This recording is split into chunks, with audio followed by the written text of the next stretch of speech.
Your event is starting. There's always this delay. I think we're live while it says this, but we are definitely live now. Hello, this is the Snappy-Tech podcast number 2 with just me, George. They said that if you Googled Google, you'd break the internet. However, if you've Googled Google over the last week or so, you'll find that they've been fined. More on that in a second. I am on my own, as I mentioned. I am going to quickly share out the links, however. There's one. There's two.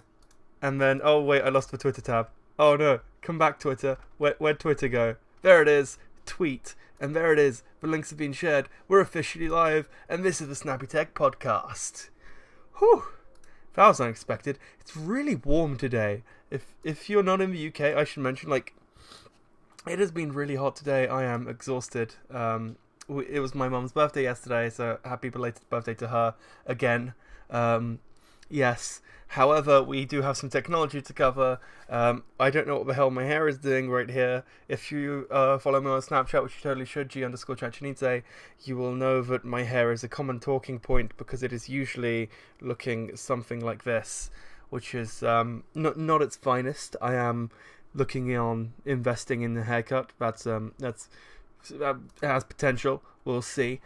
If you are watching, make sure to chat along in the live chat because it's always fun to hear what you guys have to say and to say hi with you guys. And it's fun to have a conversation here. However, we will dive into the topics, and there's quite a selection this week. If you've read the title, you know that the iPhone turned 10 years old, and that the Oneplus 5 hasn't had the best of first weeks, if we're all completely honest with ourselves.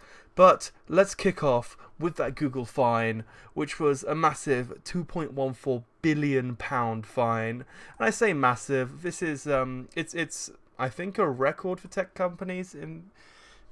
Which is massive in its own right, but this is Google we're talking about. 2.14 billion. They probably just had lying in a bank account anyway, if we're all completely honest with ourselves.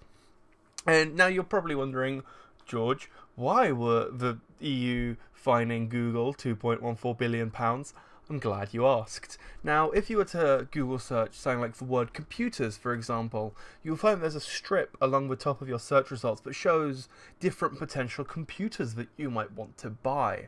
That is a use of the Google Shopping service, which is advertising technically of their own platform, Google Shopping, which, let's just say the competitors, the other shopping search engines, weren't very happy about. Now, specifically, what's happened is the EU have decided that they're giving Google that $2.14 billion fine, £1 billion, but they have also said you now have to go fix it, which is fair enough. Except the EU didn't go, this is how you fix it. They went, yeah, just figure it out, just find a way.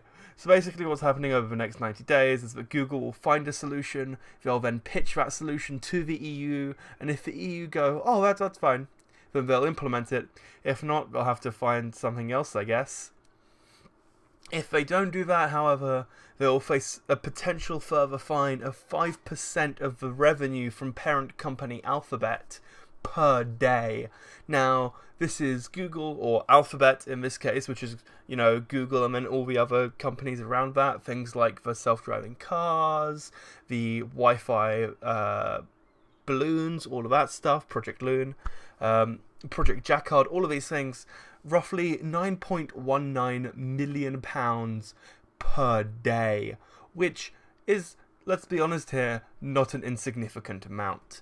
In fact, if we go in here and type in computers into Google, let me bring it over the tab. Oh, it's disappeared. Look at this. Have they done it already? What if we do shoes? It has. It's already disappeared. So I was writing up these notes yesterday. It's already gone. So let's switch views real quick. Look at this. So there used to be a bar along here. Let me find if I can get a quick image. That I was not expecting that. It's already gone. So you can see there's this shop on Google on the side. It used to be a bar along the top. Let's find this real quick. Is it in the original article I sourced? No, it's not. There is, however, a slide from the EU Commission. As you can see, this demonstrates it Let me see if I can get an actual example. Give me 2 seconds. But you know, that's roughly what they would. I'm pointing because it's on the side screen for me. That is. Oh, you also can't see me pointing because I'm showing the screen. Let's zoom in here, so you can see. Oh, that's a bit too far. So yeah, you can see here Google are abusing their dominance as deemed by the EU by having that bar along the top. So they used wireless headphones. Let's try that and see if that does it. Headphones. Will that throw something up? Hey, it will. See? It's this bar right here. Shop for wireless headphones on Google. And this is Google's. It has that little sponsored. Let's again zoom in. Hang on. It has the little sponsored thing right here. And that is deemed to be illegal by the European Union. And I bet, however, if we were to now scroll through, the question is, and this was the big. Let me switch back. The big sticking point was, whoops, oh, what have I done there? Yeah, that's better. This is why live shows are full of technical difficulties, for exactly this reason. But yeah, so I've lost my point. It's interesting to find where the first other search, like price comparison website comes up, because that was the big sticking point as far as the EU were concerned, where they were killing competition because of just the sheer number of people who Google something like wireless headphones and then find wireless headphones and then just decide to buy them, which is a major issue if you Google and you find £2.14 billion, but most of us aren't, so you know. I should mention I am extremely thirsty. I have not had a lot to drink today, which is probably an issue, but oh well. Decision making isn't one of my strong points, which is why we're here today. More water. Stay hydrated, kids. It's good for you. Hydration. We should make that a hashtag. Hashtag hydration. I like it already. But yeah, we'll have to wait and see what happens with the whole Google shopping scenario. Most likely they'll get rid of that banner along the top and just keep the tab that says shopping. But yeah, it's an odd one. Whew. Just take a breather for a second. How are you guys doing? Are you well? I hope you're well. It's good if you're well. It's weird doing. I should mention, it's peculiar doing podcasts on your own, because when there's someone else, you can kind of bounce off them. Unfortunately, Paul couldn't make it this week, which means I'm on my own. If you follow me on Twitter, which you should do, again, G_Chachanidze or Snappy_Tech if you want to follow the Snappy-Tech Twitter. I was looking for someone to co-host this with. Unfortunately, we couldn't find anyone in time. It was kind of short notice. However, if you want to come on here and chat tech with me, that is something we can totally do. And you should drop me a line on either the Snappy-Tech Twitter or my personal Twitter. Both have open DMs, so drop me a message. We will make that work. It is really bright out there. In fact, I wish there was a way of hiding it. Also, I got a tattoo. It says so much more. You can probably read it. Now isn't the time for the tattoo, though. We will probably explain that at a later point, which isn't right now. I will probably... Actually, I know what I'll do. There'll be a video about this tattoo, and I actually got two, because, living that thug life. So if you want to check out that, subscribe to the Snappy Talk YouTube channel. There'll be a video about the tattoos going up there sometime soon, potentially. So let's talk about the iPhone, right? You know, we all love iPhones, and by we all, I mean most people apparently, but not me personally.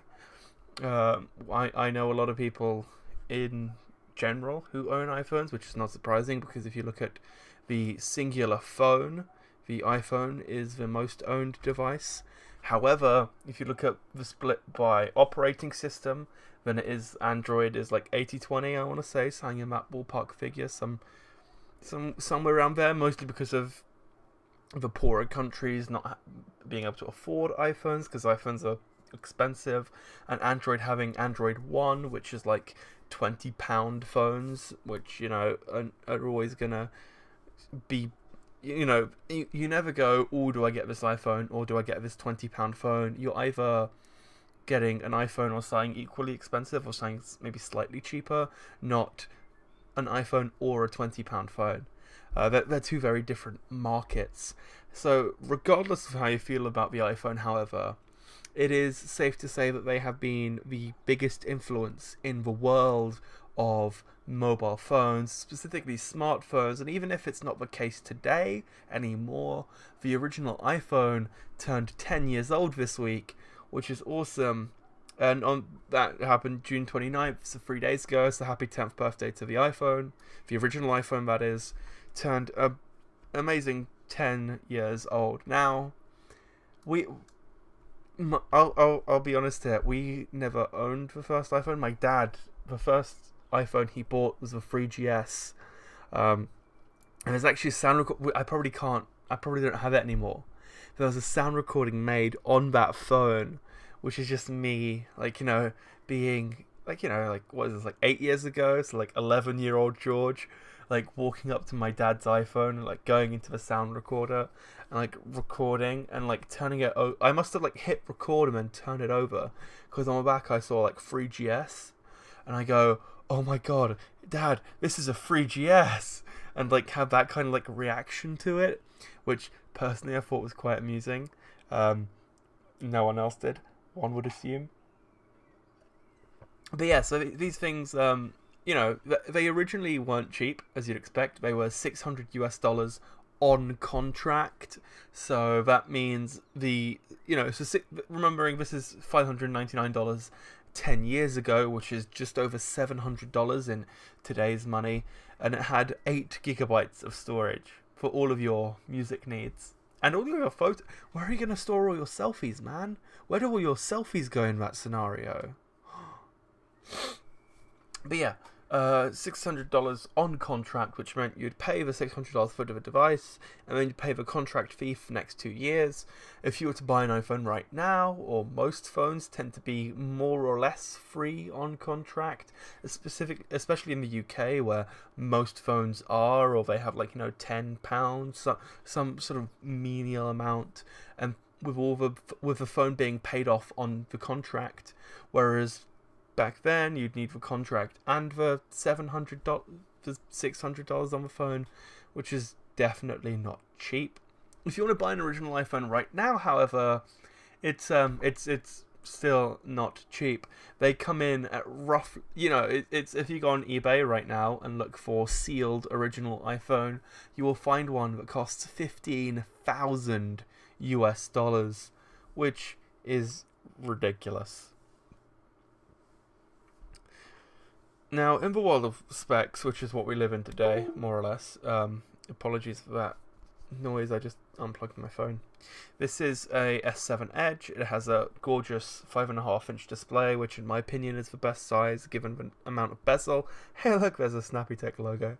So this has a 1440p 5.5-inch display with some very high megapixel cameras, which is all well and good.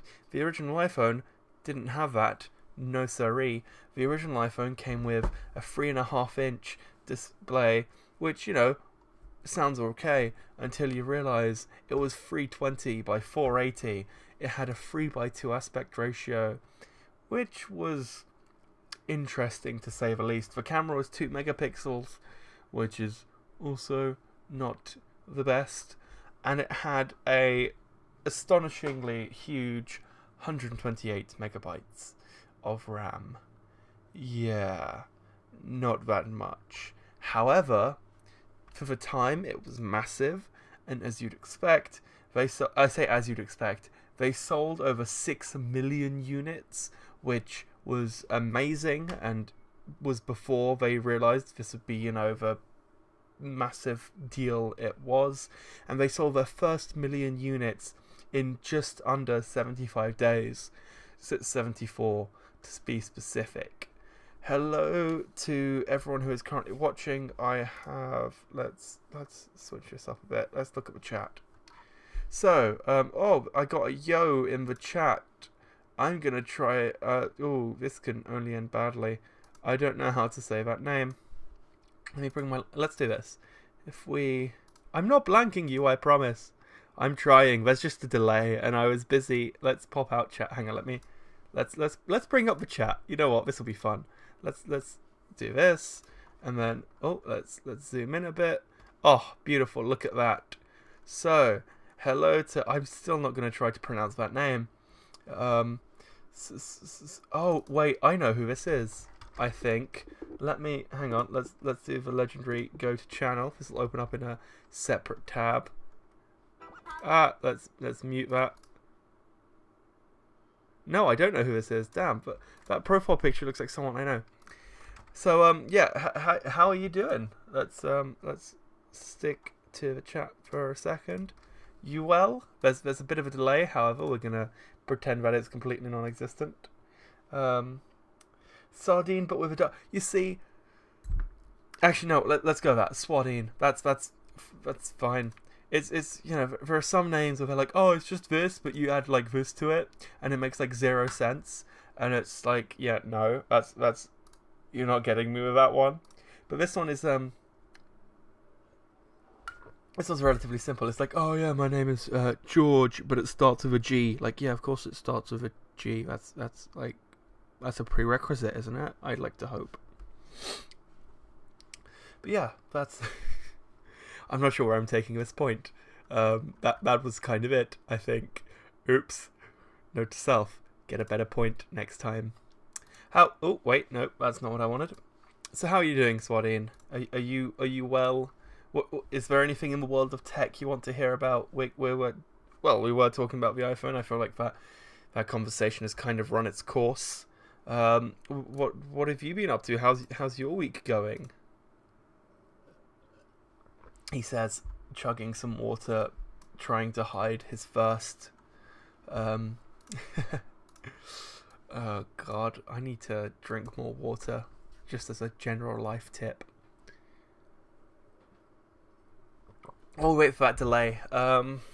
So yeah, iPhone 10. That's more or less it. If you want to, as always, if you want to follow along to see what I'm reading off of, at least, I do make some show notes before each episode, and by before I mean like I was up late last night making these notes. It's just a bunch of bullet points. They are in the description, so you can go click that to open up the file. It's just a Google Doc. It's publicly viewable. You can't edit it as you'd expect, but you can come in, take a look, see what's going on, and even say hi. This is missing some borders. That is much better. So let's switch back to the chat and see what Swardine's doing. Revising for a Mandarin. Okay, here's the deal.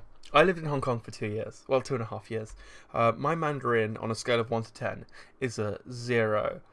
So if you trying to revise for Mandarin is listening to this podcast, it's really not helping.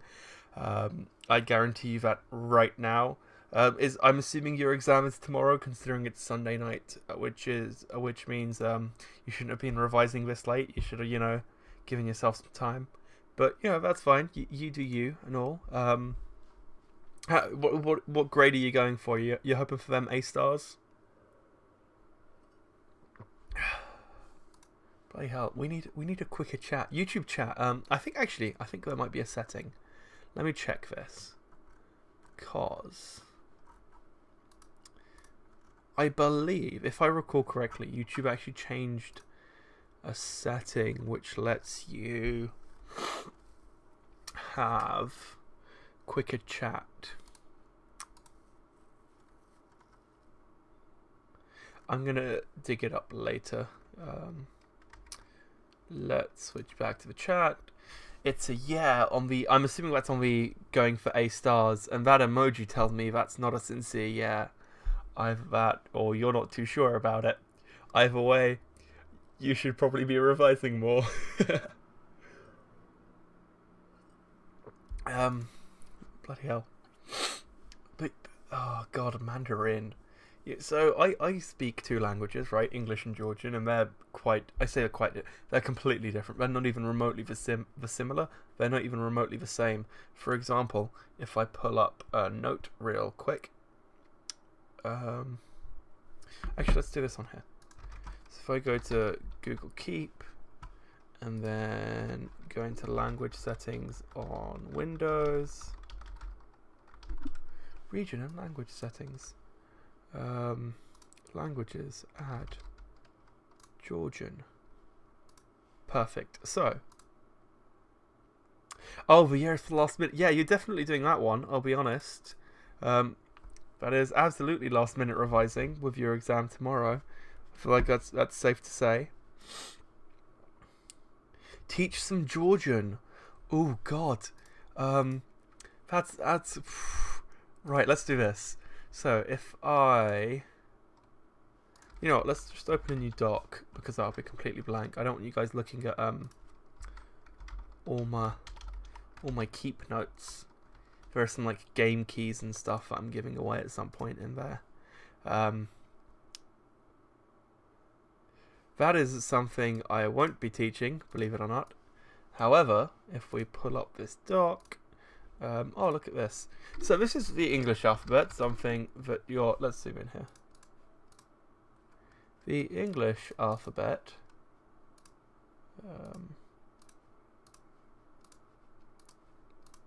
do this. It's got open sans for the full Snappy-Tech experience.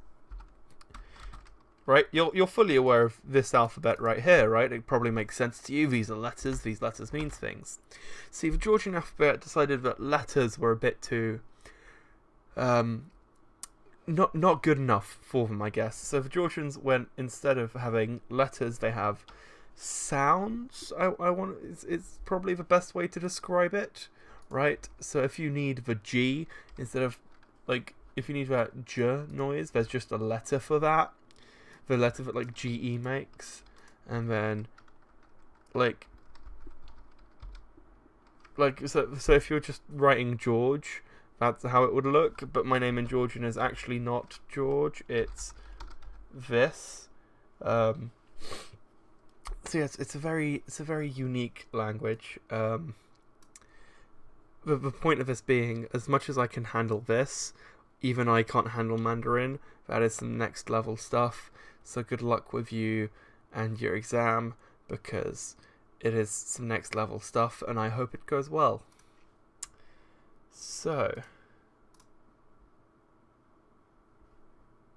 if you failed your exam, you're blaming it on this podcast. Hate to break it to you, you don't get to do that, because this is a technology podcast, not a Mandarin one. Also, if you blame it on a Mandarin podcast, that's also a bad idea, because it's probably not their fault. They're a podcast, not a language teaching service. So, oh well. Whew. Back onto tech news then. So that was a quick. You know what? Let's drop a quick word in Georgian.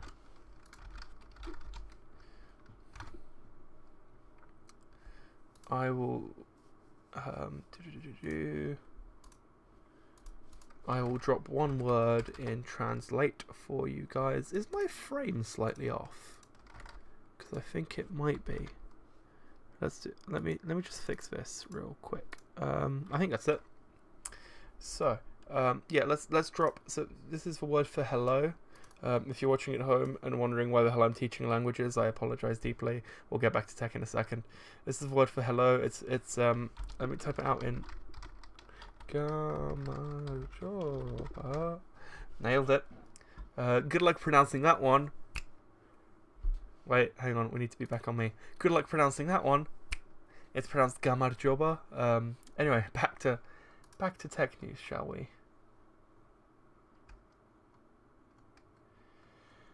Whew, it's missing Paul this week. Can you tell? Like the constant talking is a real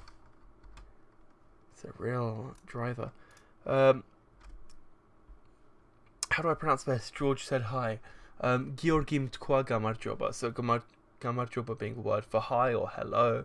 Georgi being my name in Georgian, and Georgim meaning George said, "Oh, hey, it's Paul just turned up. Hey, Paul, how are you doing? Popped in to say hi and was giving a language lesson. Yeah, who knew this was what passed for tech nowadays, huh? This is what happens when you're not here. It's all your fault." Days. But yeah, so we were. But yeah, so it's let's get back onto tech. Okay, last thing. How do I say I am famous? Natsnobiwar, which literally translates to I am known. But yeah, so back onto technology. But yeah, this has been a real roller coaster of a show. We really started strong with the tech, and now we're talking about languages. How did we end up here? Who knows? Bloody hell. Elsewhere in the world of tech, Nintendo announced the new Classic Mini. As you know, or as you may know, the original Classic Mini was the NES. Came with one controller, 20 preloaded games, and the inability to add games afterwards. Well, it's because I don't have anyone to bounce off of, Paul. That's the reason. Paul just in the chat mentioning that he's glad to hear I was missing him. I'm not missing you, Paul. I'm just missing having someone to talk to in general. Anyway, the SNES Mini. Much like the NES Mini, it costs roughly £70. You can actually pre-order one right now on Argos, or at least you would be able to if they weren't completely out of stock, along with Toys R Us, which again, completely out of stock. However, Toys R Us clearly sniffed the opportunity of a profit because they were actually £80 on Toys R Us instead of 70, which is really cheeky by you guys. Much like the NES, it comes with a bunch of preloaded games, and also much like the NES, you can't add more later. However, these games include things like Donkey Kong Country, Earthbound, and F-Zero. Give me a second. Oh, my hay fever's been not too bad today, so that's I'll take it. Yeah, Donkey Kong Country, Earthbound, and F-Zero, as well as Super Mario World. Super Mario World is probably the game I'd be buying it for most, especially at £70, just for hardware and everything. I mean, it's kind of cool. The best part is, however, it comes with a previously unreleased game, Star Fox 2, which had never been released before. And in fact, it was so unreleased that the developers were confused. Like, the people who originally worked on Star Fox 2 heard that it was being released on the SNES Mini, and they went, wait, what? Really? Like the game that we what? But yeah, so if you ever want to play Star Fox 2, you can go pick that up. It comes with 2 wired controllers instead of 1, and will launch on September 29th, as I said, 70 British pounds. Yeah, make sure you buy one quick though, because they're probably going to pull a NES Mini and get rid of them quick. If you want to see what it looks like, I'm going to bring it up real quick. I can see what you guys are saying in the chat. I'll pick up the conversation with you guys in a second. But yeah, what's really cool is, much like the NES Mini, you can plug it in with include a HDMI cable. Comes with 2 controllers instead of 1. September 29th. Looks slick, looks ickle, much like the NES Mini. You even get Star Fox 2. These are all the games that come with it. Things like Kirby Superstar, Earthbound as mentioned, Contra, Kirby's Dream Course, Zelda: A Link to the Past, Mega Man X, Star Fox and Star Fox 2. Interesting, some of these games have like a Seymour link. The 2 Star Foxes don't. That actually really intrigues me. I'm wondering why that's like that. We'll find out later, I assume. Super Mario RPG and a Super Mario Kart. If we click on that as an example, as you can see, you get the full overview and stuff. I'm wondering why that's not there for other stuff, but we'll find out at a later date. Back to the chat. Right, so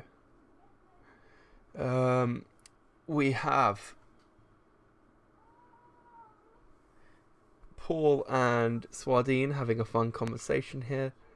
Right, so let's zoom back in here like we did previously.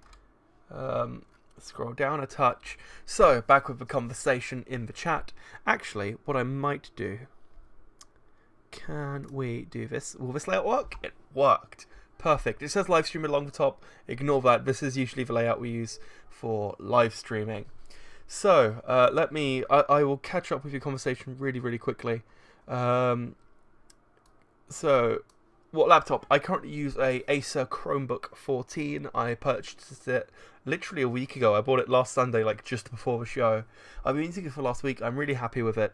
It's used as you would use a Chromebook for internet browsing, Google Doc editing, watching YouTube videos. Nothing intense. It runs Android apps, which is also really cool. All of my intense stuff is done on this PC, which does all of the gaming and stuff, which I absolutely love it for. But the Chromebook is for taking on the go, writing documents, and it costs like £280, which is great because it's like a quarter of the price of a MacBook, which is always amazing. Full metal build also makes it gorgeous. It's currently downstairs. I'm not going to grab it, but it is a very good device. I highly recommend grabbing if you want for that use case. In terms of advice for gaming, a Surface Pro 4 is not what I'd recommend, as mentioned by Paul. If you are going for gaming, you probably want something which doesn't use integrated graphics. So if you do really want a Surface, then you'd probably want to go for Surface Book, because that at least has integrated graphics. However, I would highly suggest something like a Razer laptop. Even a lower end Razer laptop ends up costing about the same as a Surface, and would be much better suited for gaming in general. It's hard to recommend a Surface for gaming. Because of a weird resolution which isn't designed for that, right? It has a 3:2 aspect ratio, a gorgeous 3000 by 2000 display. If you're using something like,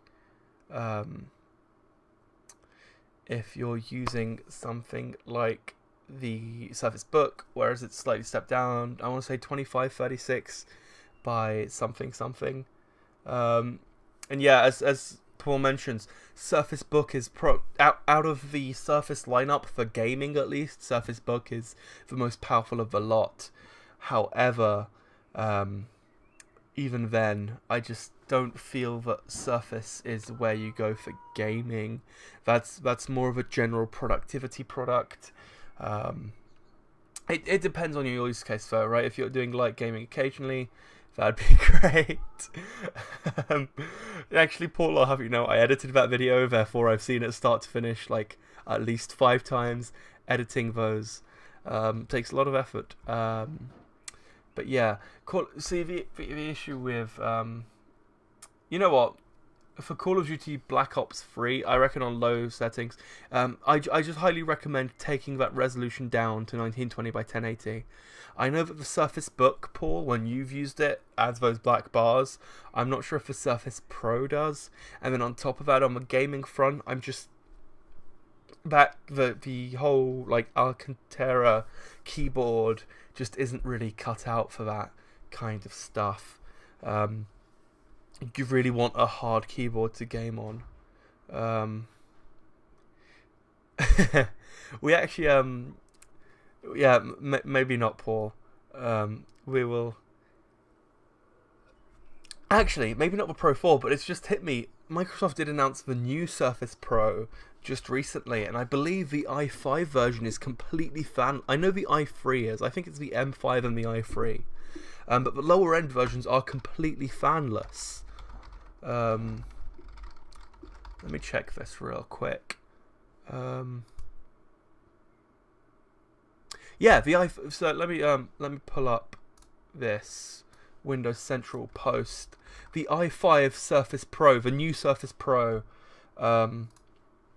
is fanless. The i5 model is, at least. I'm clicking the X. Why won't you go away? Oh God, let's do that. That's better. But yeah, so the i5 version is completely fanless, and you can get it between $1,000 and $1,300 US, which is like 950 and £1,250.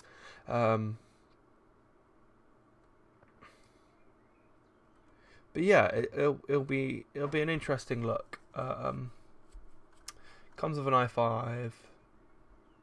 Sony 300U, completely fanless, meaning that the sound won't be an issue for you.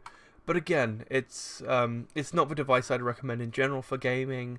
But if gaming is a side note as opposed to a main use case, then yeah, this might be the way to go. And more importantly, it is actually, strictly speaking, nip and tuck with the old i7 model. So it depends on your use case, definitely. The graphics, though, those integrated graphics are more than a bit sketchy for my liking.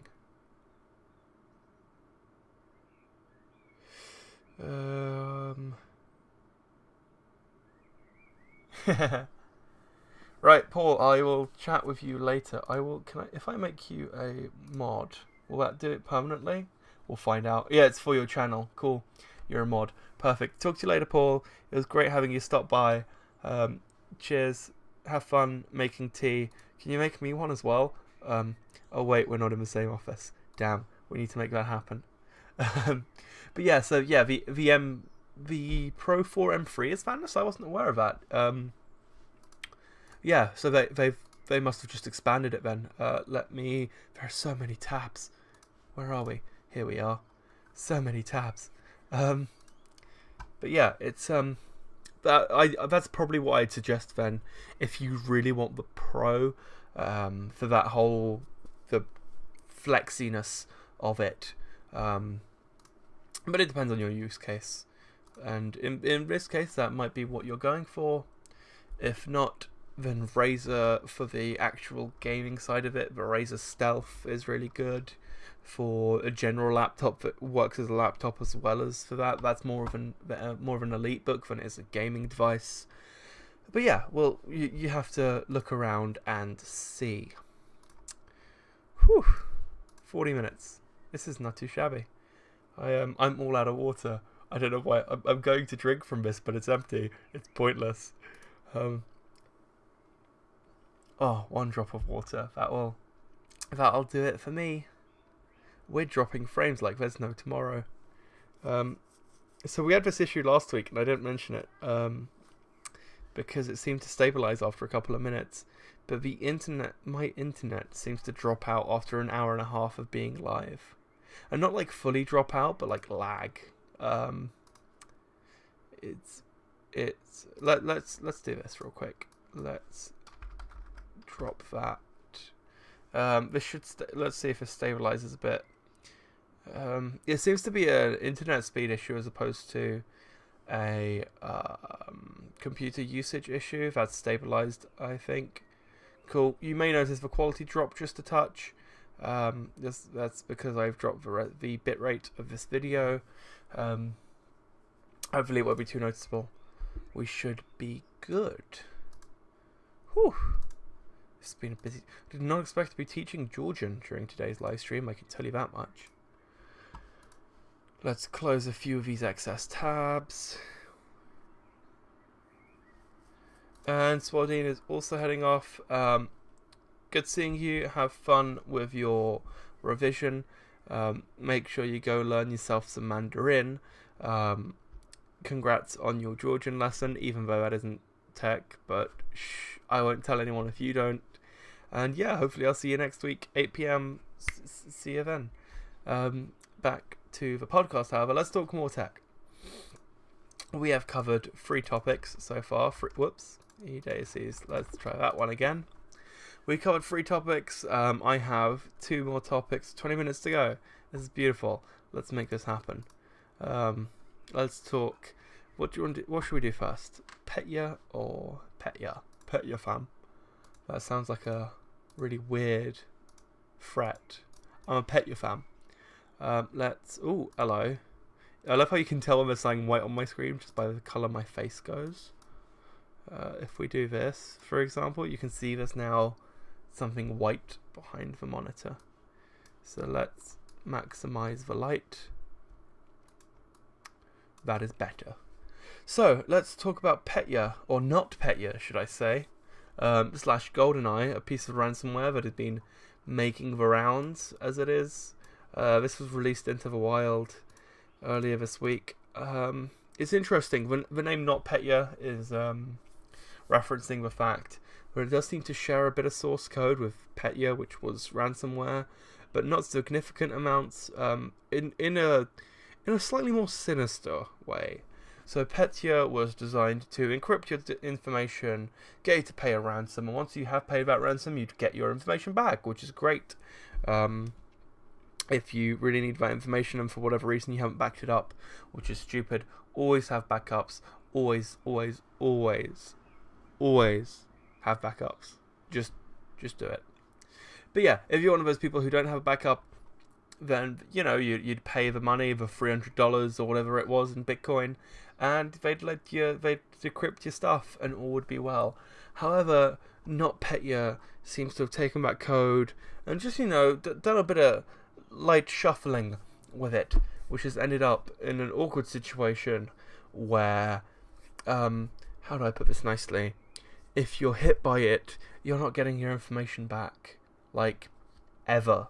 And not because the people who deployed the ransomware don't want to give it back, but security analysts have been looking at this software, and it seems that there's just no way. There's no chance that the people who sent this software out have any idea what the keys are being used are, and it means that even the people deploying the ransomware have no way of stopping the ransomware.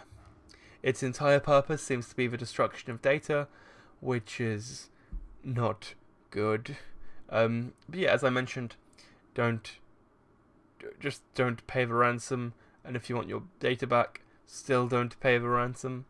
I mean, $300 it's interesting. I was listening to Twit This Week in Tech quite a while back, and they were mentioning the reason the $300 price point is actually very specifically picked because it's basically the smallest amount where people decide it's not worth the effort of trying to either recover their data or decrypt their data in another means.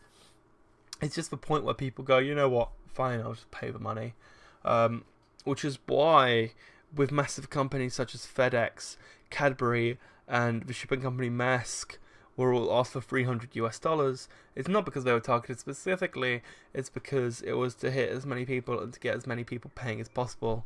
And can you imagine if you're like the guy who works at FedEx who gets your computer infected and you're like, oh, it's just $300 to pretend this never happened? Quick, pay that money in Bitcoin. You might be willing to do that. Of course, it wouldn't help, however. It is also worth mentioning this uses the same Eternal Blue exploit that the ransomware WannaCry or WannaDecryptor used, which surprises no one and means that it affects fewer computers than WannaCry. You'd hope that at least one person has patched their computer since.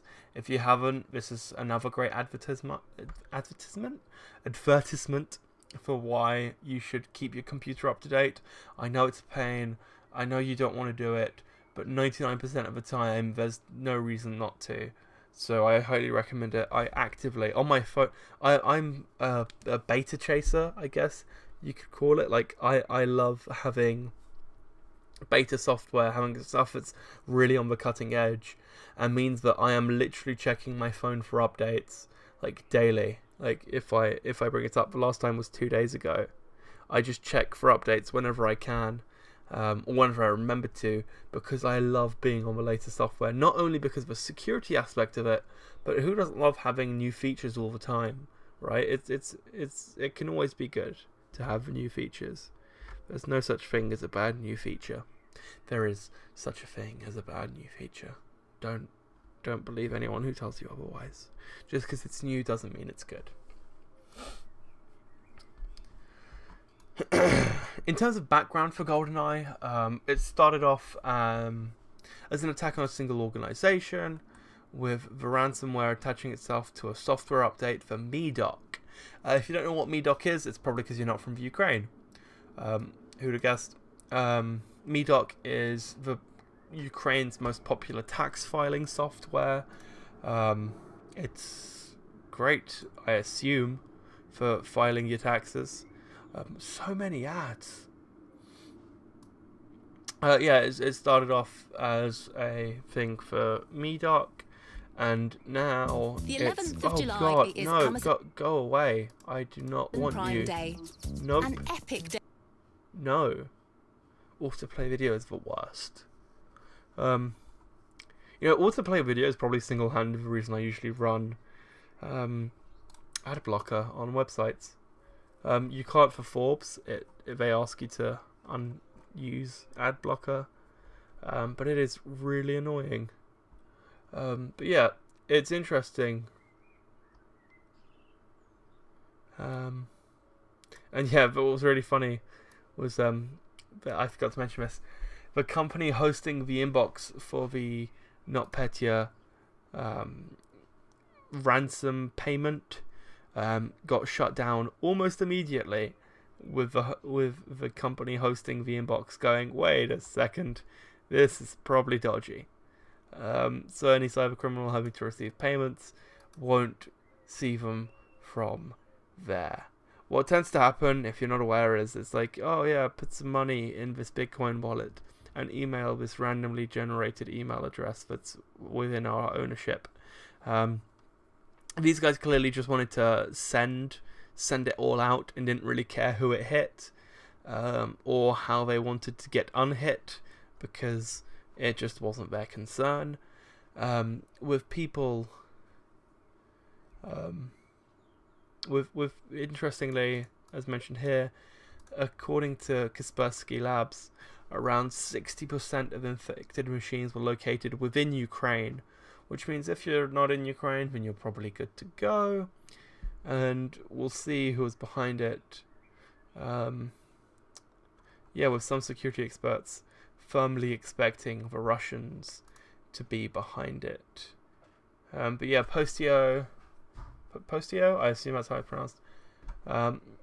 Postio were the company who hosted that website.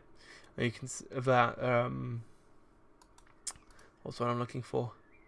That email, and as you can see, within hours of it becoming major, they did release a statement saying midway through today we became aware of blackmailers, and our anti-abuse team checked it and blocked the account, which is always great. But yeah, it is also worth mentioning, as Postio mentioned, there was no press coverage at the time. This is, ransomware in particular spreads so quickly that it's usually hard to get out ahead of it. You're hit by it at more or less the same time as everyone else, and that makes it extremely difficult. But yeah, so that was not good, to put it lightly. Yeah, whew. It's tiring talking all this time. Let me do a quick bit of formatting. Perfect. Let's check the chat.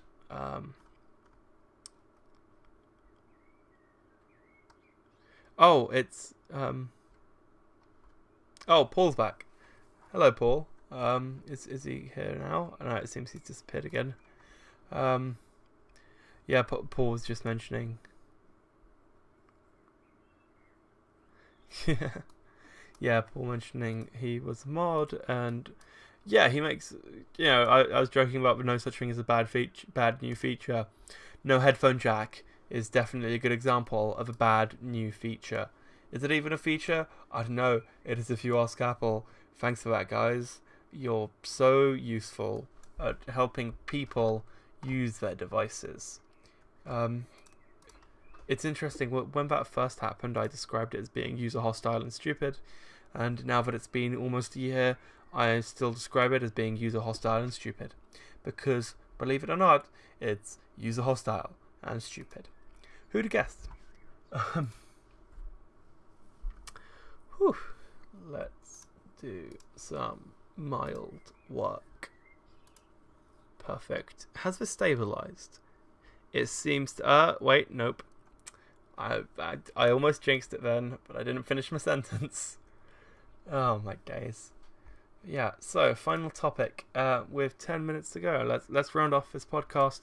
Let's talk about OnePlus 5, and we can call it a day. Whew. Wow, this has been fun and exciting, and I wasn't expecting to give a language lesson. I ended up giving a language lesson today.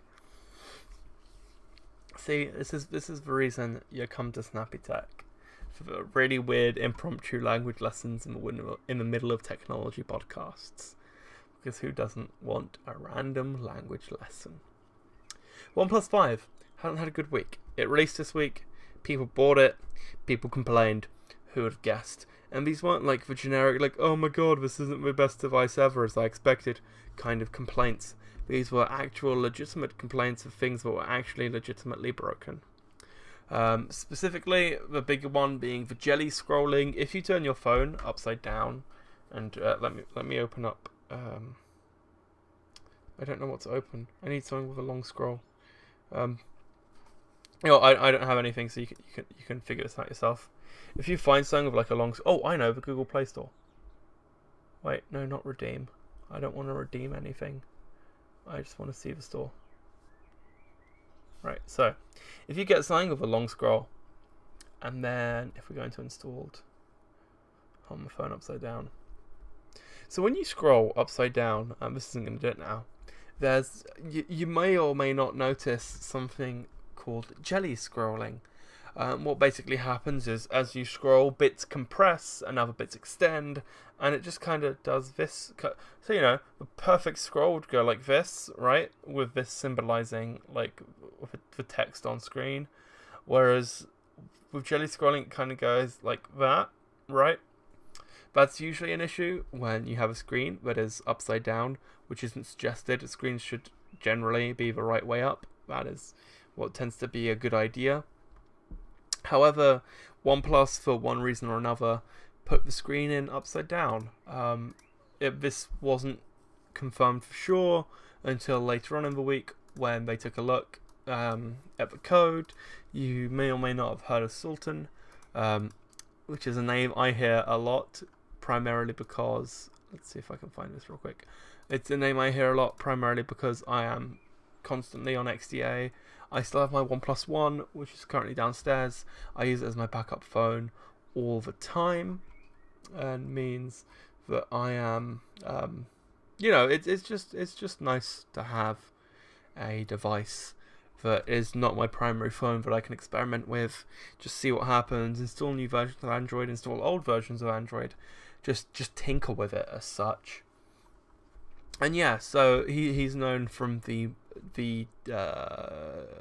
ROM developing community, and he took a look at the source code on the device and found that in fact there is a line that states screen orientation equals 180 or something like that, which means that it's the device itself has code on it to automatically, whatever you see here, flip it 180.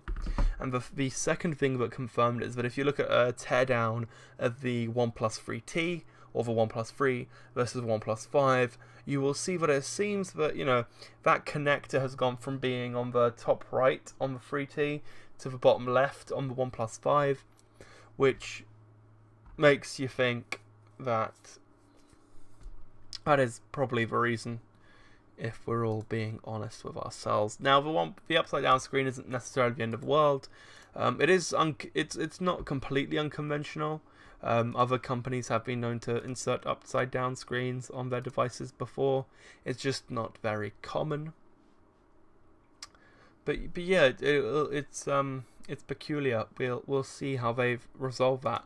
They did initially state that it wasn't an issue, and that all the devices were fully functional, and that there wasn't any physical issues, but physical differences between them, which is strictly speaking true. However, once it was taken apart and once that the code was found, OnePlus did then issue a new statement acknowledging the issue and said they will release an OTA update soon.